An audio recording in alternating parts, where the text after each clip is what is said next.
You're listening to Troubled Minds. Join us as we discuss an upside-down world that nobody seems to notice. For gosh sake, watch your language. In a world of troubled minds, where shadows creep, esoteric wisdom hides the secrets we seek. Conspiracies unfold like a tangled web. Paranormal mysteries where truths are set. In this upside-down world of lies, where the government puppet strings arise, propaganda on 24-hour news, we're lost in a maze, searching for clues. You kiss your mother with that mouth? This is James Salcedo, host of Salcedo Paranormal, and you're listening to the Troubled Minds Radio Network on KUAP Digital Broadcasting.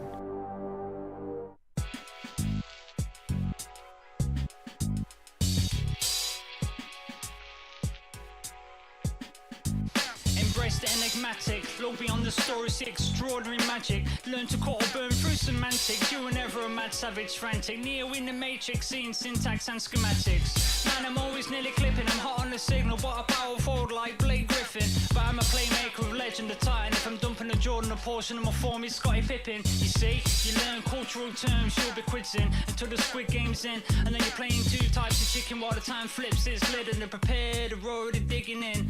Troubled Minds Radio Network, join the conversation. It's more than a station, celestial temple that shines. We're taking the time to get it right. You see that radio clock on the wall, we're keeping it tight. In fact, we're so good at this, can explain it in a rhyme. With generic jive, but Uber drive. Despite the Twilight Zone or time, not saying it's aliens, but never seen an ET or podcast better than mine. You're listening to Troubled Minds Radio Network on KUAP Digital Broadcasting, where the strange is just another day at the office and the unexplained is our playground.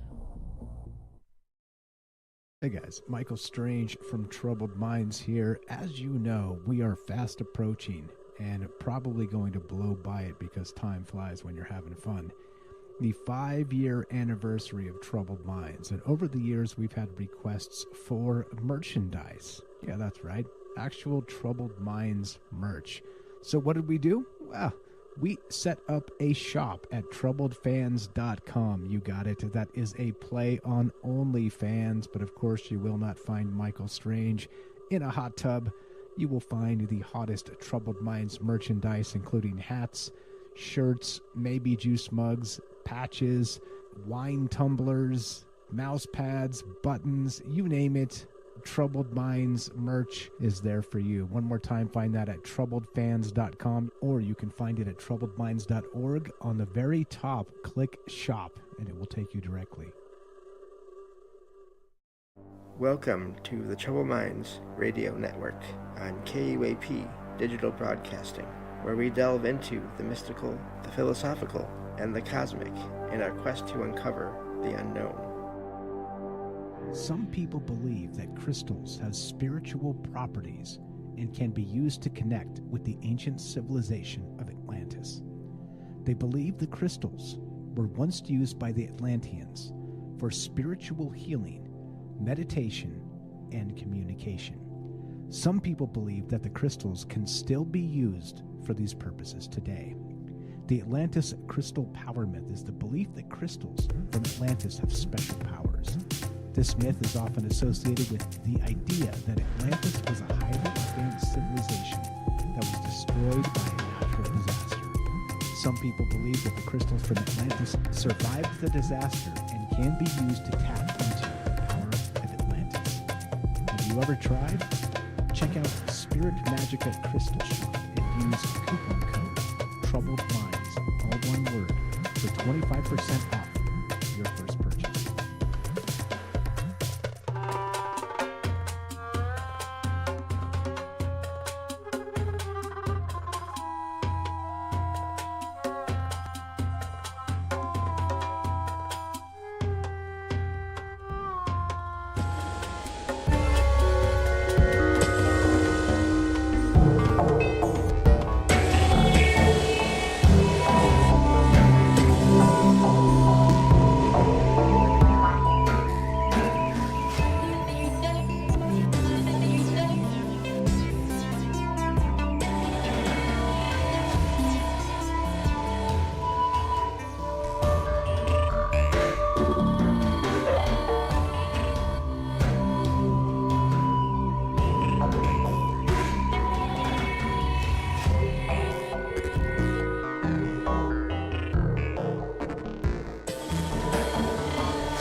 You're listening to Troubled Minds. Join us as we discuss an upside-down world that nobody seems to notice. For gosh sake, watch your language. In a world of troubled minds, where shadows creep, esoteric wisdom hides the secrets we seek. Conspiracies unfold like a tangled web. Paranormal mysteries, where truths are set. And this upside-down world of lies, where the government puppet strings arise. Propaganda on 24-hour news. We're lost in a maze, searching for clues. Kiss your mother with that mouth? This is James Salcedo, host of Salcedo Paranormal, and you're listening to the Troubled Minds Radio Network on KUAP Digital Broadcasting.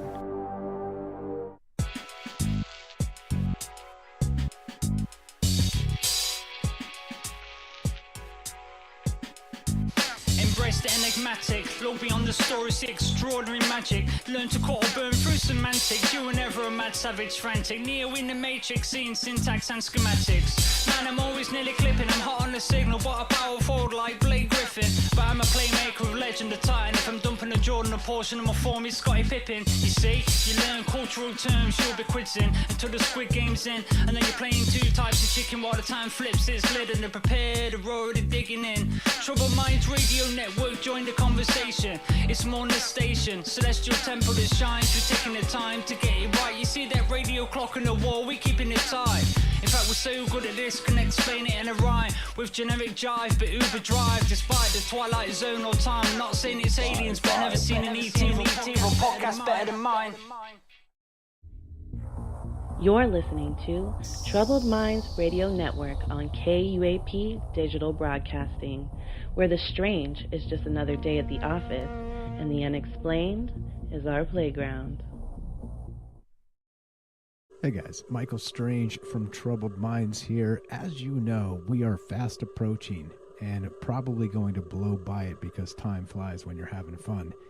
The 5-year anniversary of Troubled Minds, and over the years we've had requests for merchandise. Yeah, that's right, actual Troubled Minds merch.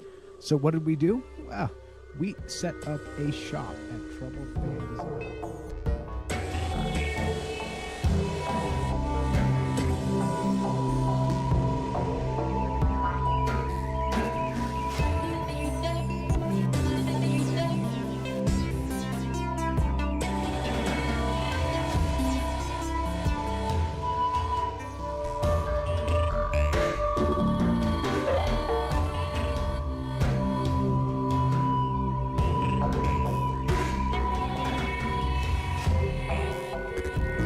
Hello folks, little technical hitch there, couldn't get the mic working.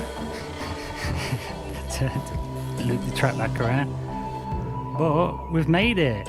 Exiled Minds podcast with your incredibly famous host Liam Martin. Push his mic out of the way a bit. Yeah, sorry for the extra long intro there. I've decided I'll cut that out on the kind of stream when I start doing it, when I clip it later, because extra long intro there, so I couldn't get the mic working.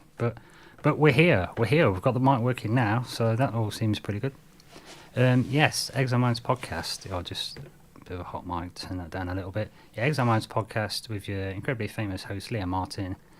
And yeah, we've got a show today, episode number 41 of the Exiled Minds podcast. On today, well, I don't know if you should do the dates. Make some timeless if you don't. So it's in 2023 in October. So yeah, Exiled Minds podcast just for posterity there. Today we're looking at the Enigma of the Blemmyes, the Headless Wonders, the alleged tribe of people that had no head. So, okay, thanks for straight away. There's someone in the chat there that said they was waiting in. So, say hi, Rico. How's it going? So got my nugget coffee ready to start this. Excellent. Sorry about the little delay there. Need to watch episode 40, Chasing the Will of the Wisp. Yeah. I'm doing there's a thingy tonight as well. Yeah, check that one. That turned out pretty nice actually. And I'm doing I figured out you can set a premiere on YouTube, and then you can be there live while there's a replay going. So I've got a replay of the Mandala Effect due to start at 11:30. sort of after this show kind of thing. So about half, yeah. So yeah, you can always tune in on that if you're not doing it before Solcido Paranormal starts. It'll be going live, sort of. How long is it now? 10, 11, 12. About 3 hours from now. So yeah, that Mandala Effect replay that should be finished before James starts, and then yeah, Troubled Minds Radio Network, KUAP Digital Broadcasting. Anyway, enough of that. Let's. Never heard of the Blemmyes before. Sounds fascinating. Yeah, well, I've seen these images and I've seen it kind of come up. It's actually got inspired by a listener, the Troubled Minds Radio, and got to know the guy in the chat in the Discord. And yeah, Kelly.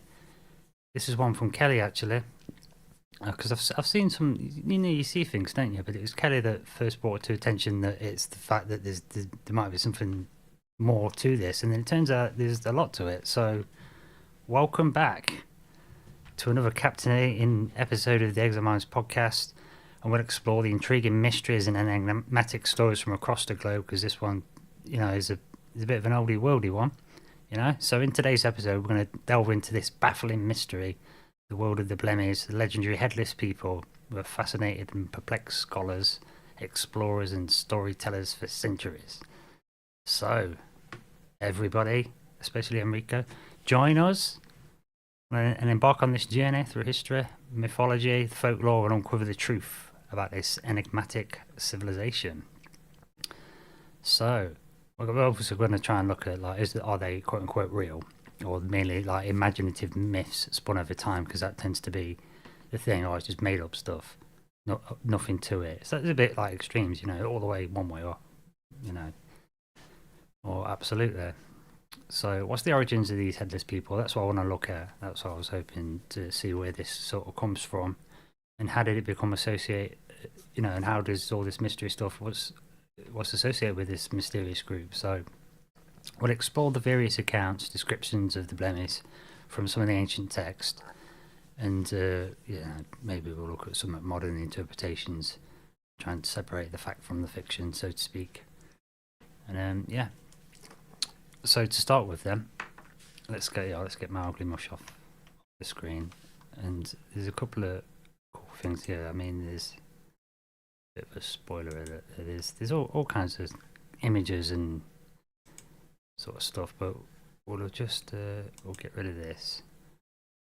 Share this screen here. Where's my share screen?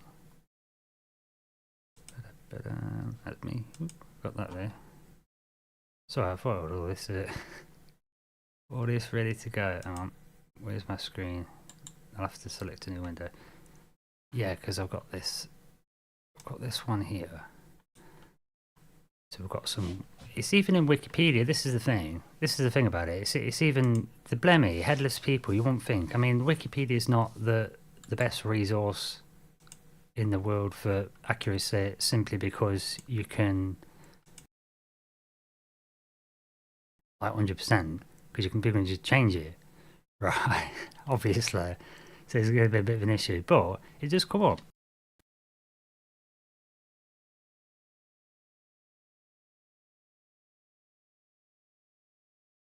It's kind of ridiculous, right? So it seems one of them that you would just throw out, but honestly, check it out, because it's in Wikipedia as well. So we'll just read off the bat then. Let's see what Wikipedia says about it. So, one of the Blemmyes from a map by... So there's an image. Straight away, a colour image, and it's showing one of them. They've kind of just got no heads, but they've got a face more in the chest, on the torso. Okay, it looks really odd. But this is from a map by Blemmyes Le Testu. Okay, so Blemmyes Le Testu did a map of it, so he's attesting to it. Perhaps where we get the term from. The testing. So various. Okay, so it says various species of mythological headless men are rumoured in antiquity and later to inhabit remote parts of the world, variously known as the Egphalon by the Greek, or headless ones, or the Blemmyes in Latin, Greek, which describes the lacking of a head. with the facial features on the chest. So I suppose it's like saying chest people. These were first described as inhabitants of ancient Libya or the Nile system. That's so we're talking Africa then, right?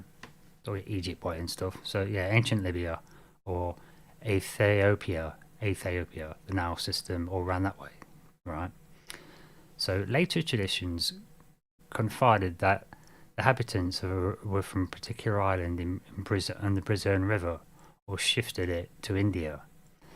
The Blemmyes are said to occur in two types, with eyes on the chest or with eyes on the shoulders. Etymology, as in the etymology I do believe,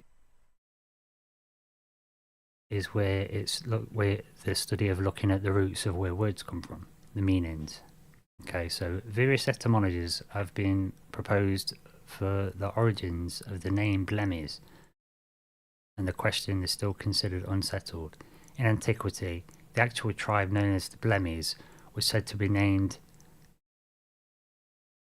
after King Blemmyes, so it's a bit, like a namesake sort of thing situation. According to the known as 5th century epic Dionysiaca. Okay, I really butchered that. But yeah, 5th century epic from Nonus. But no law about headlessness is attached to the people of this works. So people are saying that, it's because of King Blemmyes, and they're calling it that, but they're never talking about headless people. So where is that association with headless? It's not really there. So that's one of the debunkers' situations that's got debunked. Okay, so it's not because of King Blemmyes.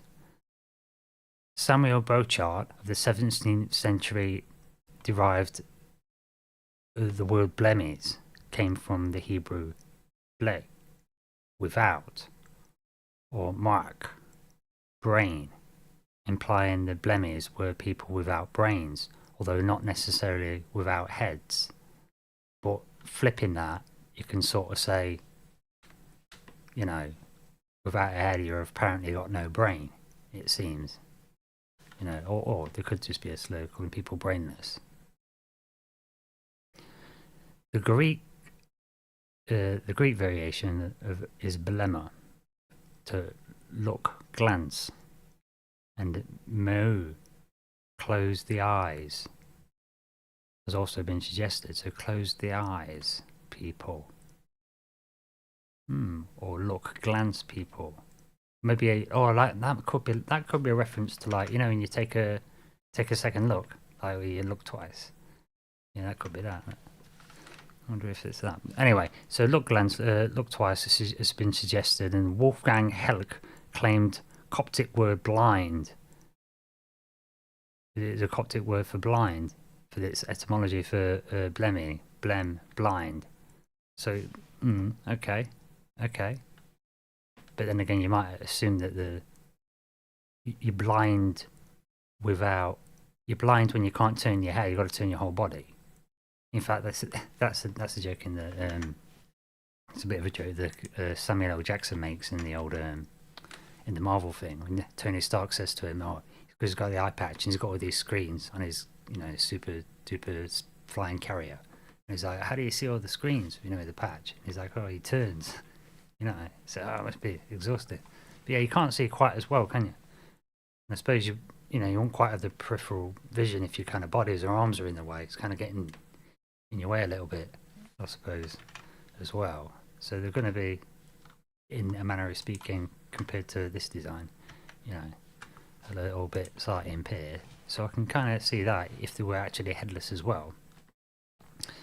It says, in 1895, it was proposed that it's derived from the Balami, so Balami desert people. Okay, but Sudan and Africa and Libya, that's kind of deserty anyway. Although the theory had long been neglected, the etymology has come into acceptance alongside the identification of Abijai people, a true descendant of the Blemmyes of yore. But again, that's going to be referring to people related coming from that king, who's not really related. So again, it's not a good debunking opportunity. It says in antiquity, the first indirect reference to the Blemmyes occurs with Herodotus. Okay, history is where he calls them the Akepholi, as we mentioned earlier. Akepholi, without a head. Okay, so let's look then. Right, so I thought, right, okay. So with Herodotus, if that's going to be the first mentioning then, right, for ancient Greece, then before we go any further and look where it might be in other places and people are referencing it, let's person, right? That's what I'm going to say. Let's look at the very, very first person, Herodotus then. So let's check this dude out. Who is it? If this is the first account, right, then I submit we want to know what this guy's like, credibility is, because that's the thing that you're supposed to do with you know, you hear about alien encounters and some, you know, a cornfield has had a UFO landed in it. You're supposed to kind of, people ask the wrong questions. They ask about the UFO, don't they? You need to be asking, kind of finding out about the person to gauge a bit of credibility, sort of thing. But yeah, but Herodotus, let's see what it says then. So Herodotus,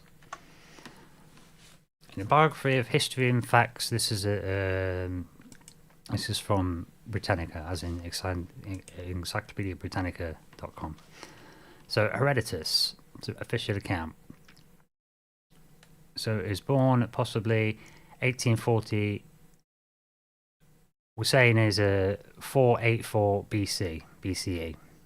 Died in about 430 C. Okay. So okay, we're saying, yeah. All right then.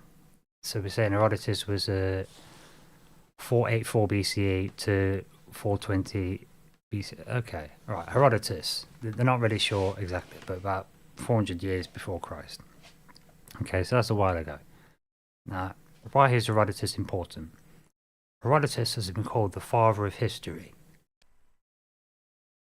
Okay, so he's been known as the father of history, an engaging narrator with deep interest in customs of people he described. He remains the leading source of original historical information, not only for Greece between 550 and 479 BCE, but also for much of Western Asian and Egypt at the time. So that's the thing about ancient Greece and all the stuff that comes from ancient Greece. They're influencing everybody, every man and his dog. Okay. Now, what did Herodotus write? Herodotus' history is an account of the Greco-Persian Wars. Okay, famous in the Spartans and that, Greco against the Persians. All right.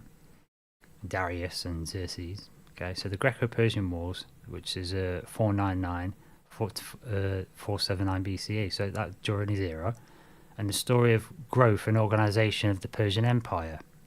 Herodotus covers the empire's geography, the social culture, the history before describing the events which led to Xerxes' invasion of Greece and the Greek city-states uniting to defeat his army. Okay, so what we see in 300. Right, so that's historical stuff. So this guy was a historical guy writing history that we all look to and say, yeah, okay, and this is ancient Greek stuff. Right, we'll get all that stuff from. So what did Herodotus do? Remember, he's saying that these Blemmyes people were totally legit and whatnot. Okay, so what did he do? In addition to writing, Herodotus travelled widely. Okay, travelled widely. He went to these places, visiting a large part of the Persian Empire. He went to Egypt, Libya, Syria, Babylonia, Susa, Elam, Lydia, Phrygia. He journeyed up to Hellespont and to the Byzantium, yeah. He visited Thrace, Macedonia, and travelled beyond Danube and Scythia, and as far as the Don River. Okay, so this guy's travelled to a lot of places, and in fact, he did draw a map of all the known world to him, sort of thing. So Herodotus. So let's get back to the script then, right? So the reason I'm bringing up Herodotus and focusing on the person, because we want to look at the kind of like sort of credibility. Okay, so let's get back to the Blemmyes, and then we'll talk about Herodotus and why he's relevant. So while we're looking at this, then these Blemmyes with the physical description of having lacking a head or with facial features placed on the torso, which sort of sounds really, really weird. But these are all the common depictions, okay? Or having eyes and a mouth on the chest, or the eyes on the shoulders. This guy's travelled all over Europe and Asia, and the Blemmyes are typically associated between in the regions of North Africa and the Nile River. Right? This guy's travelled all over the place, and this guy Herodotus, they say they called him the father of sort of history. So he's a credible person from some of the earliest accounts.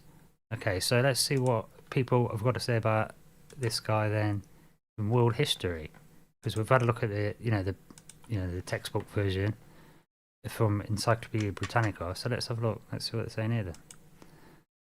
So Herodotus, historian famous for his histories, where he's writing all about he was known as the father of history. He's writing about the empires, but he was also taken down. You see, he was writing a lot of this stuff, and they also, people who rejected his works called him the father of lies. His critics called him the father of lies, but he was relevant. Yeah, he wrote the histories. He was revered. Like I say, he influenced all those different sort of regions. Everyone that's doing civilization at the time, looking to the ancient Greeks. And it says, while it was true Herodotus sometimes relays inaccurate information or exaggerates for effect, his accounts have consistently been found to be more or less reliable. Some early criticisms of his works had been refuted by later archaeological evidence, which proves that his most often criticized claims were in fact accurate. I'll just highlight that for the video, and I'll read that. I'll read this whole little section again. While it is true that Herodotus sometimes relays inaccurate information or exaggerates for effect, his accounts have consistently been found to be more or less reliable. Some early criticisms of his work have been refuted by later archaeological evidence that proves that his most often criticized claims were in fact accurate, were based on accepted information of the time, or the result of mistranslation or misinterpretation on his part. So they're kind of like saying, evidence found out it was true, but maybe we got it wrong because we misinterpreted what he was saying, or maybe he mistranslated and led us down the wrong path. But no, father of history, really reliable. Okay, again, he did a map, we'll get to in a minute.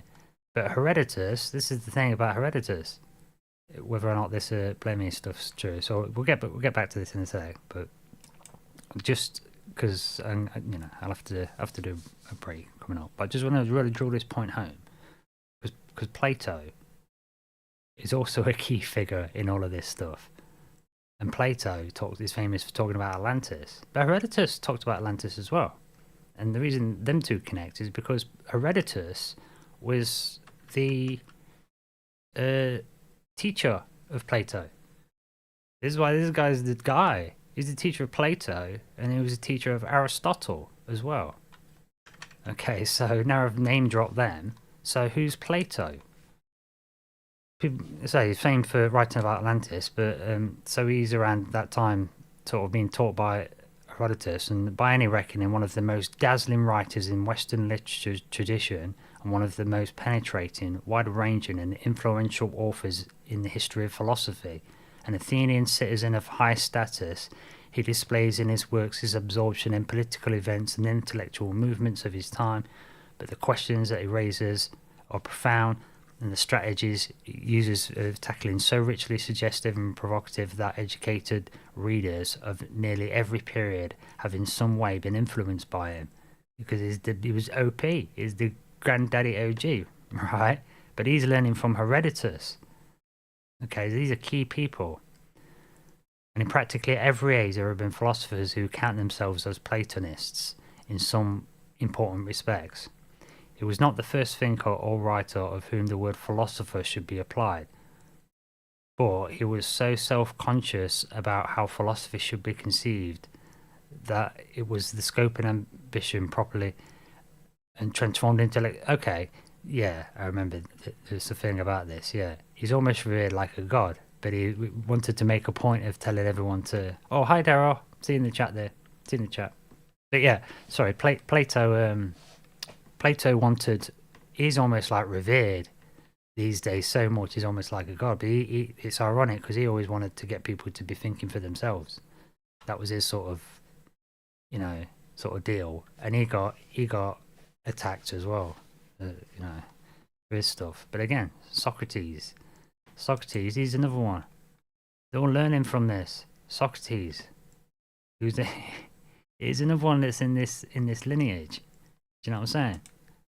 So the point I'm really trying to drill home here is that you know, I have to take a radio break in a minute. But the point I'm trying to drill home here is that Herodotus, okay, here's a guy here, Herodotus. He's teaching Socrates and Plato and Aristotle. You know, we're talking those people, these heady groups that you know, thought I was really, really smart. They've all learned from this guy. So he's hardly the father of lies, is it? Is the point I'm making? He's big time. He's big time. And that's where we're wearing all these big names coming from this lineage of teachings. So I just want that to be taken into sort of consideration, you know, because yeah, the reality is that we do in fact have this weird stuff that happens. But I'm just going to do a quick little break because I'm trying to do radio clock stuff, and then we'll come in after the break. And yeah, we'll really dig into this because I just want to drive this point that the original accounts are coming from a person that's really actually really reliable and really credible. But anyway, we'll just do a quick little radio break because I'm trying to be all professional and stuff. Well, I am all professional and stuff. That's why I'm going to fade this in all professionally like that. To begin, no. Anyway, at the beginning. Just a few minutes for a radio break, radio clock stuff. It is Check spring, you later. moonless night in the small town, I can just say. starless and Bible black. The cobble streets silent and the hunched quarters and rabbits wood limping invisible down to the slow black, crow black, fishing boat bobbing sea. The houses are blind as moles, though moles see fine tonight in the snouting velvet dingles, or blind as Captain Cat there in the muffled middle by the pump and the town clock. The shops in mourning, the welfare hauling, and all the people of the lulled and dumbfound town are sleeping now. Hush, the babies are sleeping, the farmers, the fishers, the tradesmen and pensioners, cobblers, schoolteacher, postman and publican, fast and slow asleep. The undertaker and the fancy woman, drunkard, dressmaker, preacher, policeman, the wet-foot cockle women, and the tidy wives. Young girls lie bedded soft or glide in their dream with rings and trousseaux, bridesmaided by glowworms down the aisles of the organ-playing wood. The boys are dreaming wicked, or of the bucking ranches of the night and the jolly Rogered sea. And the anthracite statues of the horses sleep in the fields, and the cows in the byres, and the dogs in the wet-nosed yards, and the cats nap in the slant corners, or lope, sly, streaking and needling on the one cloud of the roofs. You can hear the dew falling and the hushed town breathing. Only your eyes are unclosed to see the black and folded town fast and slow asleep. Do you crave open, uncensored discussion about the unexplained? Look no further than the Troubled Minds Radio Network, ultimate destination for those who seek the truth and aren't afraid to speak their minds. At the Troubled Minds Radio Network, we don't just talk about UFOs, the paranormal and the ever-changing, shifting news cycle. We dissect and debate them and encourage you to join the conversation. Join us as we gather to discuss the mysteries of the world, share your own encounters, and engage in thought-provoking conversation that leaves no stone unturned. Because the Troubled Minds Radio Network, your voice matters and all your ideas are welcome. Tune in, speak out, and explore the unknown with us. Don't miss out on the most candid, uncensored discussions about the unexplained on the Troubled Minds Radio Network, KUAP, Digital Broadcasting.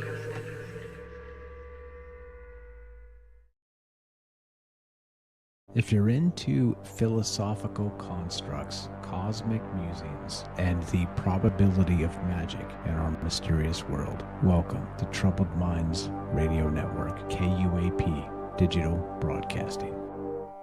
This is James Salcedo, host of Salcedo Paranormal, and you're listening to the Troubled Minds Radio Network on KUAP Digital Broadcasting.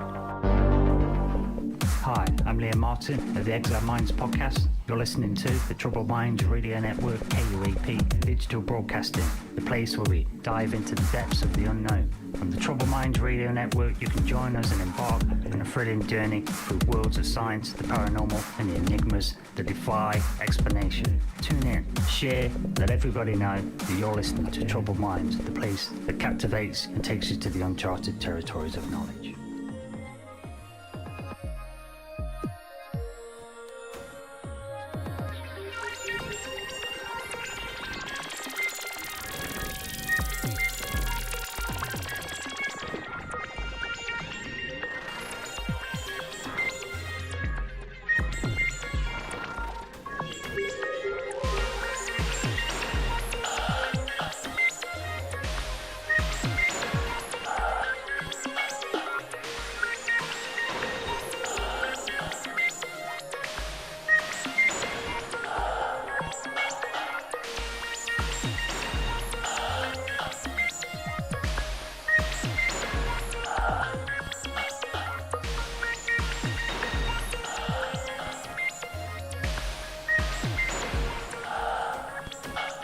Well, hello.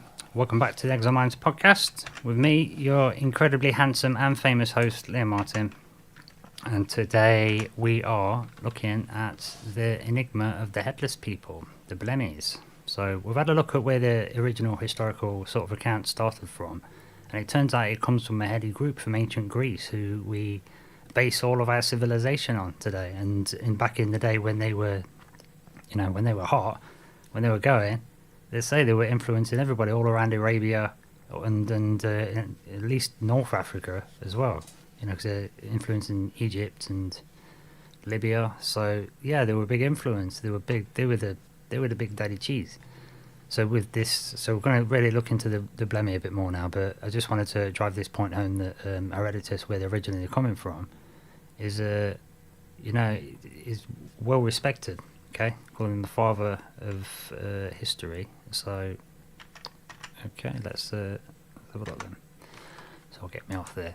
So if I look at Herodotus, he also, let's say, the lineage is Plato and Socrates and Aristotle, who again, another big heavyweight one. Aristotle was a part of the lineage of these teachings. So among the greatest philosophers of all time, which they said they're talking about with Plato, almost calling him not quite the father, but sort of. Right, almost like the grandfather. And Aristotle, among the greatest philosophers of all time, and judged solely in terms of the philosophical influence, only Plato is his peer. Aristotle's work shaped centuries of philosophy from late antiquity through the Renaissance, and even continue today to be studied with keen non-antiquarian interest, as in people still think it's fresh, and it's not like thinking it's from old stuff just to study it. You've been forced to read some Shakespeare. Oh, damn it! No, it's because it's good stuff. It stood the test of time. So if this stands the test of time, then that means that I guess some of these things are true. And talking of the test of time, let's check. Well, we had this other article first. Yeah, I don't know how to check this. Okay. Test of time. Let's just have a look at this Piri Reis map. I want to have a look at this for the video viewers. In fact, I got a zoomed in version. So we've got the Piri Reis map. Piri Reis is a famous map because it's really old. It was made by a Turkish admiral way back in the way, and this Turkish admiral claimed that he'd made that from way older maps, but compiled it from much older ones, much more ancient maps. And the Pyrenees map is famous because it shows Antarctica without any ice on, as if it's from way maps so old before Antarctica had ice on. So a lot of people think of this as being a very accurate map. Okay, it's quite large, but I've got an image up here where I've done a zoom in. Okay, so we're going to quickly zoom in on this Pyrenees map and a certain section. Just wanted to show for the video views it's the same thing. But yeah, check it out. Here's the Pyrenees map. Oh, wrong one. Yeah, we've got the Pyrenees map and we've got this image. So big Pyrenees map, it's in the bottom, towards the bottom sort of left corner. You can see there's a feature, one of them, there's a circle, there's two circles on the Pyrenees map with these lines radiating out. Not like navigational points, but near one of them, in the bottom left corner of the map, you can see there's a guy on the coast that's got a face on his chest. He ain't got a head. He's got more, it looks like fire or red hair or something on the top of him. Whether that's some actual hair or whether he's on fire or whether something comes out of the top of his head or whether he's angry. You know, I mean, like symbolic fire. But yeah, I don't know what the red is. I don't know. But yeah, he's got this red above him, and yeah, it's just kind of crashing down a bit, and there's a guy with a face in his chest, so it's on the Pyrenees map. He's incidentally next to some guy who seems to have been offering him some fruit, who looks, I don't know, like a snouted fellow, maybe.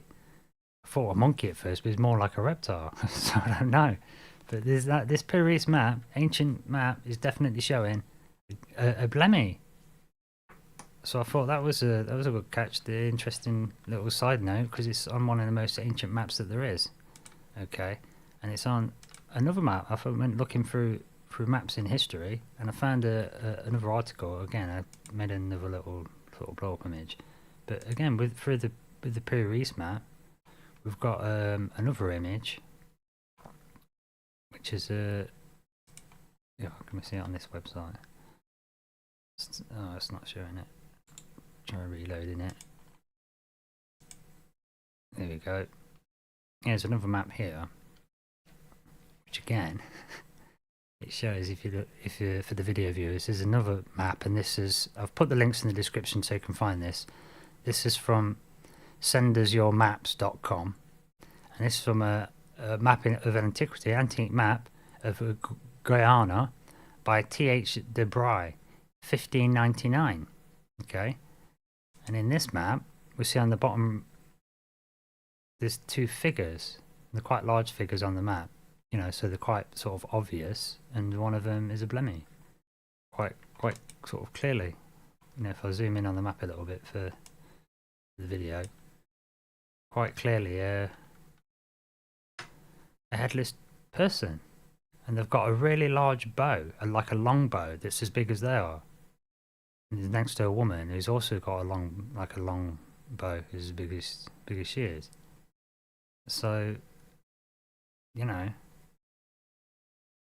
it says above it, I don't know what language this is or anything, it says Ein man de langs ral panoma ortic kopf. So if anyone knows, I probably butchered the hell out of that, but yeah, that's what we're seeing. We're seeing a Blemmyes on a map from 1599, and one that's dating before that, but is supposed to have made from way more ancient maps, even more older than that. Okay, so I mean, that's what we've got there. So I mean, going on with my script, let me just stick back with the script there. So we've had a look at Herodotus' early accounts. Okay, he's talked about it. He come up with him. His lineage is teaching people like Plato, and you've got Aristotle, Socrates, all coming from this same teachings. These are really revered people. Okay, so this is some serious this is history as far as I'm concerned. So the question is for me: why ignore these more wild parts of it and then accept others? Why revere them so much, almost to godlike status, like I mentioned, which is ironic for the likes of Plato wanted you to think for yourself, but why not? Why throw these things out, or like talk of giants or strange creatures that are a bit chimeric, you know. That's my big question, and I think it's because it's too wild for some. That's what I reckon it is. I mean, it's not. They're not the dropping them down as unfortunate fables or massive exaggerations or outright lies, but they're taking everything else, and I just don't get it. So I think that means that these people, for real, even based on a base level thing, because the ancient Greeks famously had the Spartans, so even on a base level, you can revere them for maybe creating arguably the finest soldiers the world's ever seen, you know, the Spartan stuff. So you'd think, you know, these are acceptable people. We've built civilization on it. What do you need? Do you need the fighting of it to impress you, or do you need the philosophical, intellectual side of it to impress you? Do you need democracy to impress you? What do you need from the Greeks? Do you need the architecture? Because they made a wonder of the world. So, in fact, they made two. I think they made two wonders of the world, the ancient Greeks. I'm pretty sure they made the Temple of Zeus, but that it was the building as well. Did they make the Temple of Artemis as well? I'm sure they had two of the ancient ones. They might have even had three, actually. So they might have done the lighthouse as well, but I'm not sure about that. But anyway, yeah. So they knew the stuff, man. And like I say, okay, so the question is, why ignore it? I think just burying that stuff because they don't want us thinking about. There used to be some different stuff, and maybe some of these things are real. It's like they don't want you going down the cryptid road. That's what I think it is. They don't want you going down the cryptid route. Is what I'm thinking, because there's something to this stuff. So anyway, so the Blemmyes. I'll just jump back down to my script there. So the historical accounts have come up with numerous explorers. There's been, like I say, there's always historians. There's been travellers from the ancient world, including Pliny the Elder, Pomponius Mela mentioned the Blemmyes in the writings. Many of these accounts are based on heresy, myth, and unverified reports, supposedly contributing to it. But the myth. But that's because we're kind of burying this stuff. So the interpretations and theories of the stories in general have been that there are ongoing debate among scholars whether or not the Blemmyes are entirely mythical, based on misunderstood accounts of people, or in fact some kind of factual basis for the existence. Okay. Some theories suggested that depictions of the Blemmyes may have been influenced by the practices of real indigenous African tribes, who wore garments covered the heads, giving the appearance of faceless figures or to outsiders. And I thought about that, and I thought, nah, I bet people have been putting covers on themselves since forever. You're not going to fall for that unless you built up unless you wore like big shoulder pads that were really tall, as big as your head, and then put something over, and it kind of made it. I don't know. That's reaching a bit for me. Do you know what I'm saying?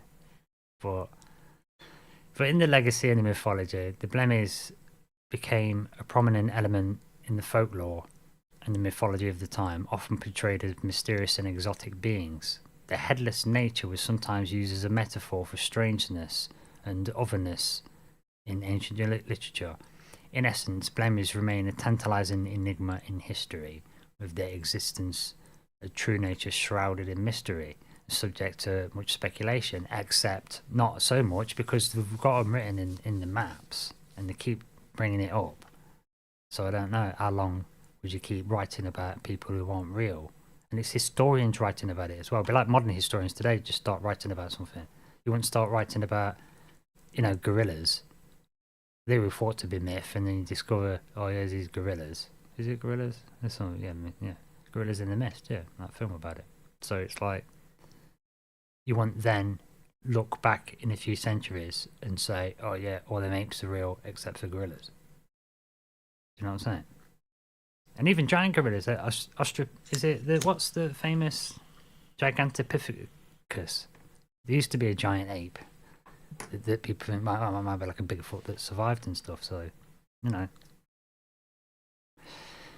annals of history, try and throw these things out.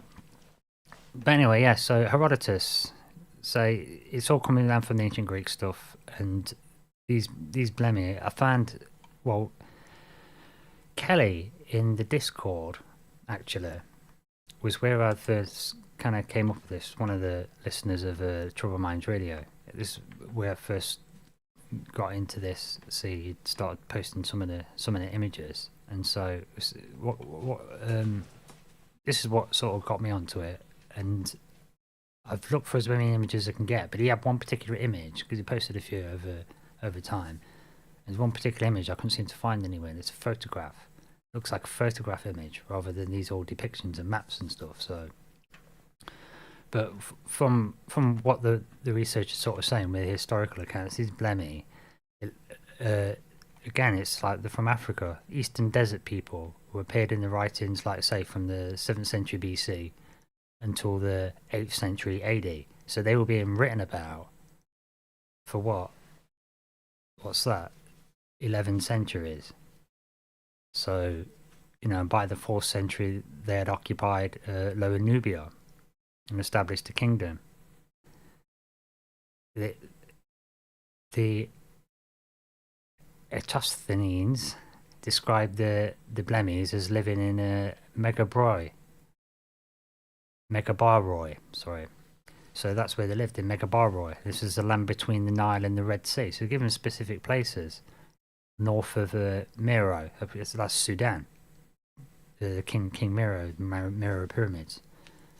So and Strabo is located them in Aswan, describing them as nomadic raiders, but not bellicose. In later writings, the Blemmyes are described as stereotypical terms as a barbarian living in the south of Egypt. Okay. Pomponius Mela and Pliny the Elder turned them into headless beings with their faces on their chests. Okay, so that kind of makes it sound like there's some kind of like they're doing some kind of magical, or that someone's done a magical spell on them to transform them into that, which then makes it kind of seem silly. Except we've done some stuff on magic now and found out some of that stuff's real, but that seems a bit much. That's the glowy and floaty, right? That's like the Harry Potter wizard stuff, transforming people. However, remember, this is from ancient Greek lineage and ancient history stuff, and we're finding it on ancient maps. 1599, the one on screen, and one from before, from the Pyrenees, which is probably really ancient.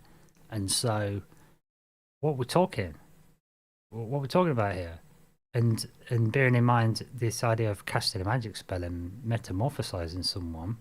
Well, there was a guy, now I come to think of it, again in the ancient Greek stuff, it wasn't Herodotus, who was it? Ovid. I'm going to look it up now live, quickly, before we have to, wind up the show. But Ovid wrote about some crazy stuff, and let's have a look. Because Ovid wrote his most famous works were Metamorphosis. Literally about metamorphosis, where we get the Gorgon and Medusa turning things to stone. So let's see if we can get some of the writings of Ovid.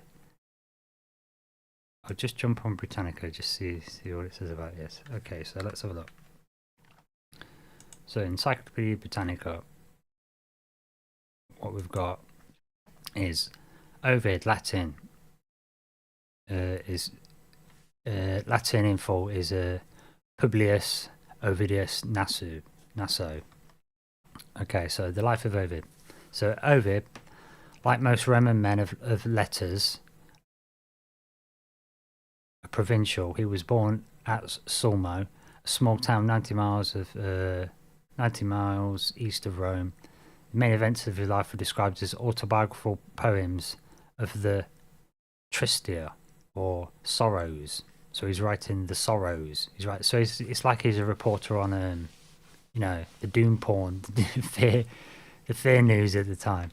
His family was old and respectable, and sufficiently well to do for his father to be able to send him and his eldest brother to Rome to be educated. At Rome he embarked, and so when he goes to Rome, and under the best teachers of the day, he studies on the study of rhetoric. Ovid was thought to have the makings of a good orator, but in spite of his father's admonitions, he neglected his studies on verse writing that came so naturally to him. So he was good at verse writing, but he didn't really study very hard. Okay, as a member of the Roman knightly class, Ovid, again, this is high up there people, the Roman knightly class, okay, whose rank lay between the Commons and the Senate. Okay, so it's like House of Commons guy, a senator, senator's at the top, right up there, so he's in between. So he's like next up from step down from senator, I think. Ovid marked by his position and intended by his father for official career. First, however, he spent some time in Athens. It was a favourite finishing school of young men of the upper classes, and travelled to Asia Minor and Sicily. Afterwards, he dutifully held some minor judicial posts, the first steps on the official ladder, but he soon decided that public life did not suit him. From then on, he abandoned his official career to cultivate poetry and the Society of Poets. Okay, but Ovid, so people throw his stuff away because they say, oh, he was just a poet, he was just talking poetry and he was messing about, but he was a scholarly guy that went to the top like boarding schools of the day. And you don't just write rubbish, do you?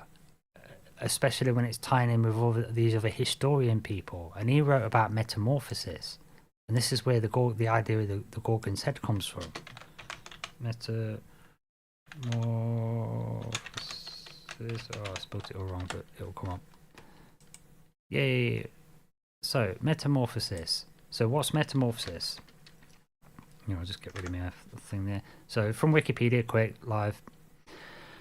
Metamorphosis, from the ancient Greek, meaning transformations, okay, is a Latin narrative from 8 CE by the Roman poet Ovid. It is considered his magnus opus. It was his great works. This is his great works.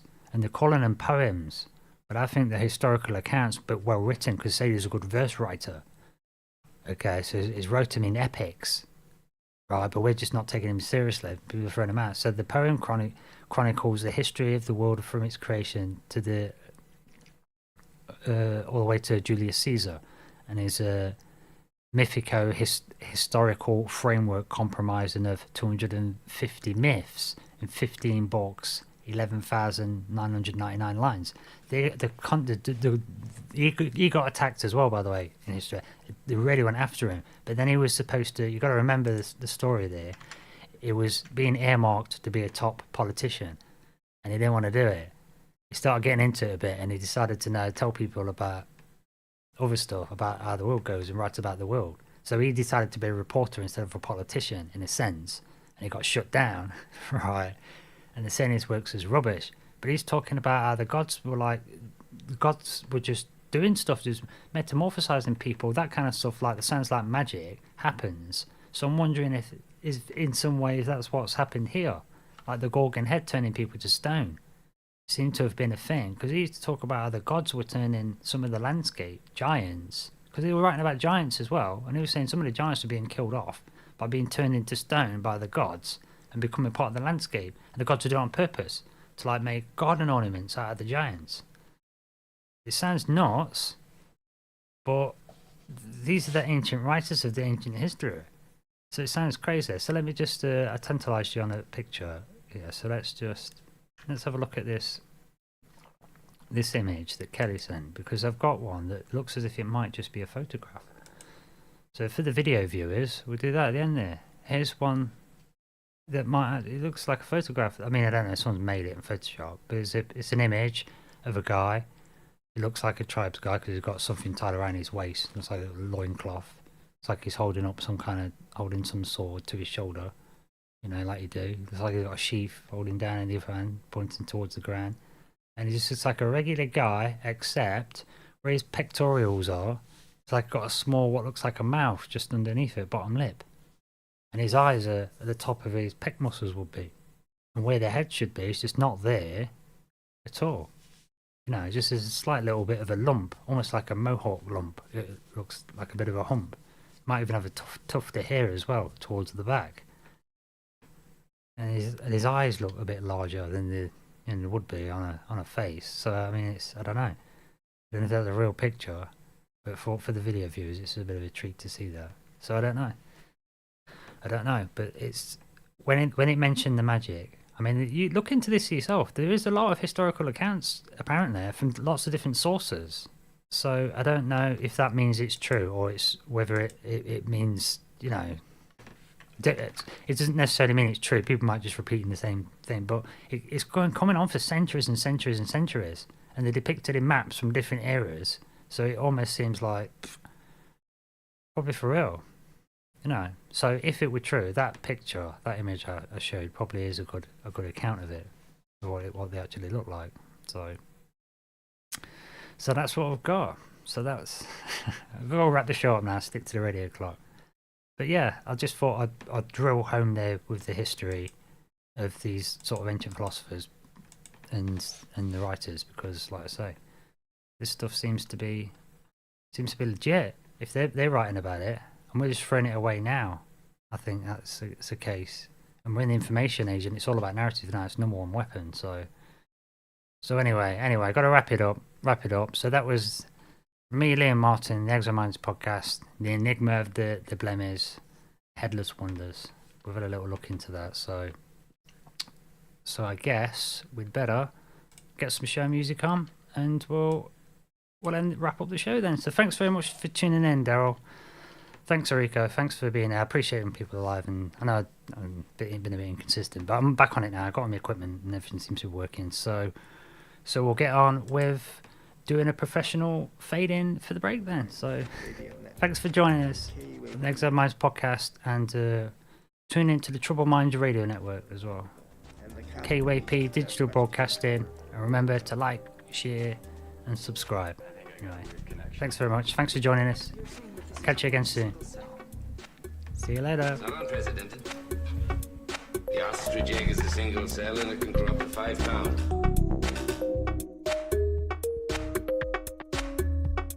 Because we were almost impacted by Venus. This is all fully understood. And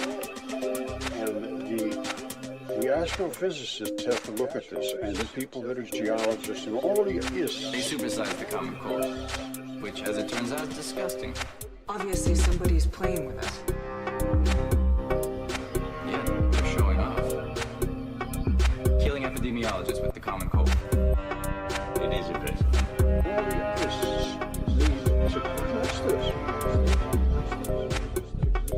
I want to know who's next. Police identified as we tried, but the computer went off the chart. Maybe we can figure out who's next. Normal human beings have 40 DNA mammal groups, which is more than enough for any to perpetuate itself. This at 200,000. You did it. What was that? How did you do that? It was September. He was part of the original 12 sign traveled back into himself. Humanity. He was banished for sympathizing. Fugitive sign tracking. The same fugitives were in possession of the anomaly. Why go to such lengths to protect a genetic defect? I do not know. I would like a protocol suspension to travel back to when I can eradicate these resistors. We are not prepared to deal with a readjustment of probability. They disquiet you. The fugitives are inconsequential. He poses minimal risk. We chose this time for a reason. A 99.9999% probability that we will succeed. The boy had a 0.0001% chance of survival. Yet he did. Is there something wrong with you?